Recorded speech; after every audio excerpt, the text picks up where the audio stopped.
श्रीसूक्तम्। हरिः ॐ। हिरण्यवर्णां हरिणीं सुवर्णरजतस्रजां चन्द्रां हिरण्मयीं लक्ष्मीं जातवेदो महावः।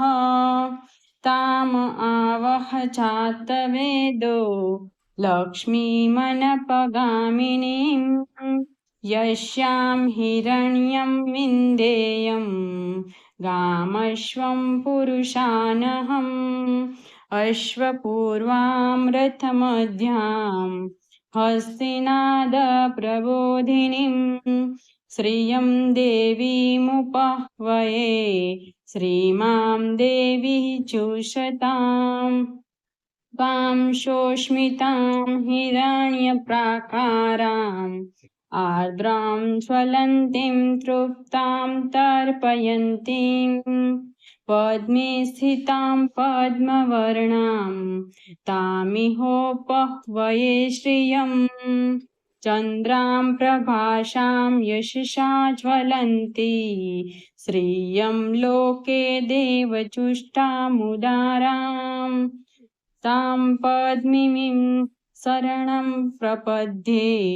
लक्ष्मीर्मे नश्यतां त्वां वृणे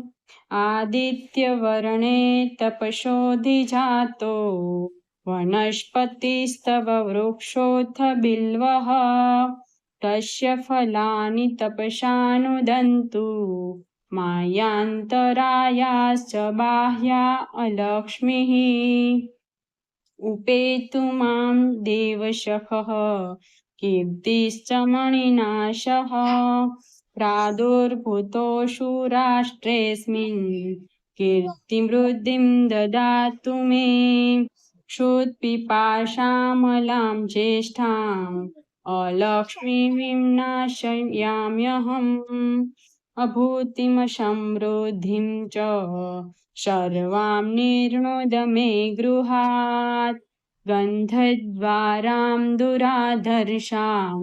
नित्यपुष्टां करीषिणीम् ईश्वरीं सर्वभूतानां तामिहोपह्वये श्रियम् मनसा काममाकृतिं वाचः सत्यमसीमहि पशूनां रूपमन्नस्य मयि श्रीश्रयता यशः कर्दमेन प्रजा भूता मयि सम्भव कर्दम श्रियं वासय मे कुले मातरं पद्ममालिनीम् आपः सृजन्तु स्निग्धानि चिकलितवशमे गृहे नीच देवी मातरं श्रियं वासय मे कुले आर्द्रां पुष्करिणीं पुष्टिं पिङ्गलां पद्ममालिनीम् आर्द्रां हिरण्मयीं लक्ष्मीं जातवेदो महावः आर्द्रां यः करीणीं यष्टिं सुवर्णां हेममालिनीं सूर्यां हिरण्मयीं लक्ष्मीं जातवेदो महावः तामहावह जातवेदो लक्ष्मीमनपगामिनीम् यस्यां हिरण्यं प्रभूतं गावो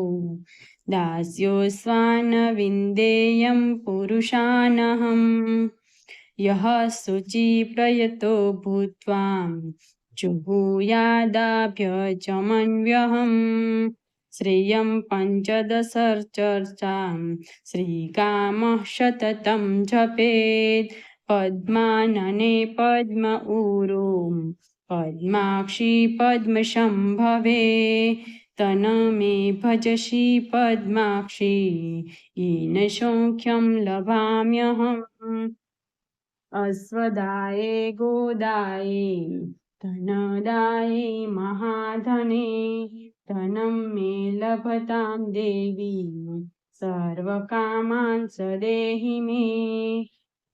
पद्मानने पद्मविपद्मपत्रे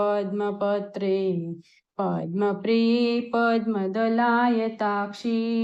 विश्वप्रिये विश्वमनोनुकूले त्वत्पादपद्मं मयि सन्निधस्त्वम् पुत्रपौत्रं धनं धान्यम् हस्ते मा दिगत्वे रथं प्रजानां भवसि माता आयुष्मन्तं करोतु मे धनमग्नि धनं वायु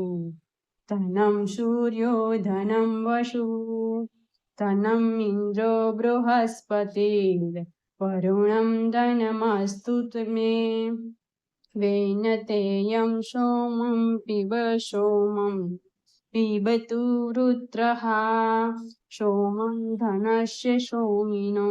मह्यं ददातु सोमिनिः न क्रोधो न च मात्सर्य न लोभो न शुभामतिः भवन्ति कृतपुण्यानां भक्तानां श्रीसूक्तं जपे सरसिजनिलये सरोजहस्ते धवलतराशुकगन्धमाल्यशोभे भगवति हरिवल्लभे मनोज्ञे त्रिभुवनभूतिकरी प्रसीद मह्यम् विष्णुपत्नीं क्षमां देवीं माधवीं माधवप्रियां लक्ष्मीं प्रियसखीं देवीं नमाम्यच्युतवल्लभम् महालक्ष्मी च विद्महे विष्णुपत्नी च धीमहि तन्नो लक्ष्मीः प्रचोदयात् श्रीवर्चस्यमायुष्यमारोग्यमादिवाचो मानं महीयते धान्यं धनं पशुं बहुपुत्रलाभं शतसंवत्सरं दीर्घमायुः इति श्रीसूक्तं सम्पूर्णम्।